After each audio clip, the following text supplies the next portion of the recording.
Jeffrey Epstein விவகாரம் சர்வதேச அளவில் அதிர்வலைகளை ஏற்படுத்தியுள்ளது. அமெரிக்க நீதிமன்ற உத்தரவின்படி எப்ஸ்டீன் ஃபைல்ஸ் என்ற பெயரில் புதிய தொகுப்பு பொதுவெளியில் வெளியிடப்பட்டது. இதில் பல்வேறு நாடுகளைச் சேர்ந்த செல்வாக்குமிக்க நபர்களின் பெயர்கள் இடம்பெற்றுள்ளன. அரசியல்வாதிகள், தொழிலதிபர்கள், அரச குடும்பத்தினர் மற்றும் பிரபலங்கள் என உலகின் செல்வாக்குமிக்க மனிதர்களுடன் நெருங்கிய தொடர்பில் இருந்தவர் எப்ஸ்டீன். 2019ஆம் ஆண்டில் சிறுமிகளை கடத்தி பாலியல் தொழிலில் ஈடுபடுத்தியதாக அமெரிக்க அதிகாரிகளால் எப்ஸ்டீன் கைது செய்யப்பட்டார். தனது செல்வாக்கையும் பணத்தையும் பயன்படுத்தி சிறுமிகளை தவறாக பயன்படுத்தியதாக அவர் மீது குற்றம் சாட்டப்பட்டது.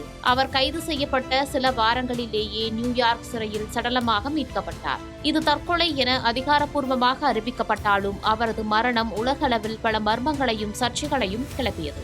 இந்நிலையில் சர்ச்சைக்குரிய ஜெஃப்ரி எப்ஸ்டீன் ஆவணங்கள் குறித்து பிரிட்டிஷ் இளவரசர் வில்லியம் மற்றும் இளவரசி கேட் மிடில்டன் தங்களது முதல் அதிகாரப்பூர்வ கருத்தை பொதுவெளியில் வெளியிட்டுள்ளனர். இளவரசர் வில்லியம் மற்றும் கேட் மிடில்டன் சார்பாக வெளியிடப்பட்டுள்ள அறிக்கையில் எப்ஸ்டீன் விவகாரத்தில் தற்போது வெளிவரும் தொடர்ச்சியான தகவல்களுக்கு தங்கள் ஆழ்ந்த கவலையை அளிப்பதாக தெரிவித்துள்ளனர். இந்த விவகாரத்தில் பாதிக்கப்பட்டவர்களின் நிலை குறித்து தங்களது எண்ணங்கள் எப்போதும் நிலைத்திருப்பதாக அவர்கள் குறிப்பிட்டுள்ளனர்.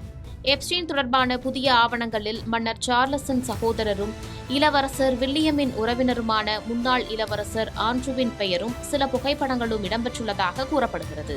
இது அரச குடும்பத்திற்கு பெரும் சங்கடத்தை ஏற்படுத்தியுள்ள நிலையில் வில்லியம் கேட் தம்பதி இதை பகிரங்கமாக கண்டிப்பது இதுவே முதல் முறை. இளவரசர் வில்லியம் 3 நாள் அரசுமுறை பயணமாக சவுதி அரேபியா சென்றுள்ள நிலையில் இந்த பயணம் தொடங்கும் முன்னரே இந்த அறிக்கை வெளியிடப்பட்டுள்ளது. அவர் தனது பயணத்தின் போது இந்த சர்ச்சைகள் அவரை தொடரக்கூடாது என்பதில் உறுதியாக இருப்பதாக கருதப்படுகிறது.